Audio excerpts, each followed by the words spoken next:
Hi, this is Dr. Sandeep Mahapatra from New Follicle Hair Transplant Clinic, Bangalore. Today with me is Mr. Sachin Goel, who has come all the way from Australia for a hair transplant surgical procedure along with his brother, Mr. Manish. So just a day before, we have done his hair transplant of almost 4,500 grafts, approximately more than 8,000 follicles, which was extracted from his donor area, the scalp donor area, and also from his beard area. And we tried to implant all across, giving a nice hairline, natural hairline, and front and top area with the crown area also restoration, because he wanted in a single session the almost optimum coverage for the entire scalp. Now, Mr. Sachinji, I want you to understand the post-procedure instructions, Yeah. what we usually do post hair transplant in our method of neofollicle transplant. We have already explained him the medications, some medication he is already taking for the Yeah. initial 4-5 days post-procedure. Right. So if you can just brief, how was the procedure on the day and overall this thing? I must say that, look, first of all, we have a good trust on Dr. Sandeep Mahapatra. I know him since 2018 when my colleagues back in Dubai, when I used to be in Dubai, they came over here and they done their hair transplant. So since then, I was been also planning to do my hair transplant, but due to many interruptions, we couldn't able to make it. And finally, I came in now to do the transplant over here. So Dr. Sandeep Patra and Dr. Navneet was very friendly, and they have really understand my situation, and they took 10.5 hours to do it. It was a bit painful on that day also, but they've taken well care. They've given me some drips and all this stuff, as well as they given me the antibiotic and other stuff to recover. And from the next day, I was been having less pain, and I'm recovering on the recovery mode so far. So far, it's going good as long as it is. Now, I'm not sure how it will be going to happen in the next 6 months, how much time it will take to grow and what will be the results. But definitely, I will keep sharing my feedback with Dr. Sandeep Patra, and I hope that everything will go well from here. And now I came over here to understand the medicines, what I have to do post operations, and that was what I'm doing here with Mr. Sandeep. Thank you so much, Sachin, for your honest feedback. Yeah. So now we'll directly go to the point of post-operative medications. Yeah. I know he's already on antacids for 5 days post-procedure, including on the day of procedure. Secondly, he is on antibiotic tablets like cefuroxime or cefpodoxime kind of tablets, which we give for 5 days. Usually doesn't hurt or pain, but we still give an anti-inflammatory like peptidase, aceclofenac, and paracetamol combination, which he is probably taking for another couple of days. The most important instruction is the normal saline water spray, which he has been regularly doing on his scalp implanted site every half an hour to 1 hour for the next 3-4 days. So it is very important to prevent the hairs to dry out or desiccate, and also normal saline is a good healing agent for aids in future growth of the implanted hairs, because these baby hairs are very thin, fine, fragile. We need to take proper care at least 2 weeks post transplant. So antibiotics, antacids, anti-inflammatory, normal saline is the routine post-op care for 5 days.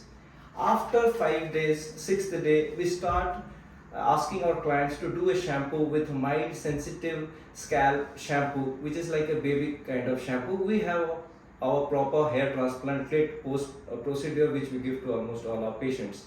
So this kind of shampoo or baby shampoos are good, which should be sulfates, sulfonates, parabens free. After the shampooing on the donor area, they should start applying some moisturizer come healing agent, ceramide and hyaluronic acid based epithelial growth factors healing agent on the donor area and also on the recipient site. After 1 week, once he starts shampooing, he can start using after the shampoo the healing agent twice daily. Then there are 2 serums for hair growth serums, which he can apply alternate nights on the scalp. This is initially given for 1 or 2 months. When the hairs have started growing, the hairs might be little, the scalp might be little itchy and all, to prevent itchiness. And we give this peptide growth factors. We call it peptide growth factors. There are different kind of peptides like procapil, capaxil, redensil. So these have this growth factors, copper peptides and all, to reduce inflammation and aids in the growth of hair. So alternate nights he has to start using this kind of serum, and a daytime serum he can start using again a peptide based hair growth serum post shampoo. So this is the post-op care which happens primarily on the 6th or 7th day post hair transplant. So this is what he also has probably understood. We'll again reconfirm with him with the pharmacy people.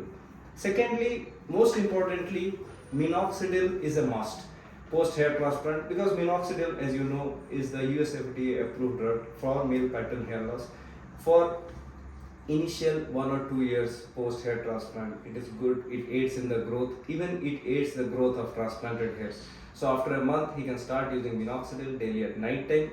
2 tablets is what we recommend. Usually we give our clients a biotin based tablet which has other amino acids including green tea extract, grapeseed extract, wheat germ oil, and different kind of natural dihydrotestosterone blocking agents. Along with that, some people we give finasteride or dutasteride, which are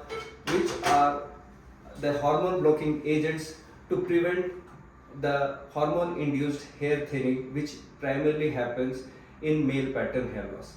So I think Sachin, you would have understood the minoxidil, the role of minoxidil, which increases the blood flow to the hair to improve the hair growth and density.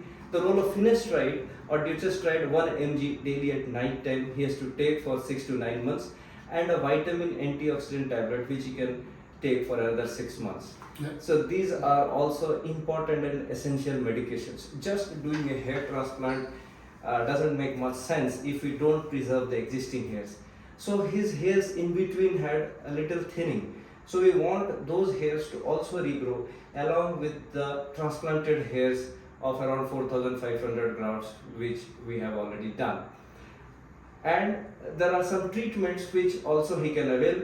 He is in Australia, probably he can do PRP sessions or growth factor concentrate injection sessions in Australia. Even we have done 1 session of growth factor on the day of transplant. Growth factors are nothing but advanced PRP where we draw his own blood. From his blood, we extract the platelet derived growth factors, vasoactive growth factors, epidermal growth factors, different kind of growth factors from his own blood, and re-inject through microneedling to stimulate the thin hairs and make them go thicker and stronger. Along with PRP or GFC, or if a patient is unable to avail for PRP for some other reasons, we sometimes recommend this kind of laser combs or laser helmets, which are low level laser therapy treatments. At a particular wavelength, they go and stimulate the dormant hair follicles, make them grow thicker, stronger and denser. So the medications, the PRP or GFC, the laser light, these are the boosters. I always say male pattern hair loss is like you fall from a height. When you do PRP, meso, or even lasers, or use topical agents like minoxidil or peptides, herbal peptides, or take vitamins and dihydrotestosterone blocking agents, they are like parachute holding you back. If you don't do that, you fall at a rapid pace. With age, the hair thinning keeps on happening. Some people lose very early. He is in his mid-40s. He lost eventually over a period of time. That's why he contemplated to do a hair transplant. It's the right age and the right treatment also. A hair transplant is the ultimate thing which he has done. Maintenance he is willing to do, and he has already started. And so this is what all about post-operative instructions followed by hair transplant.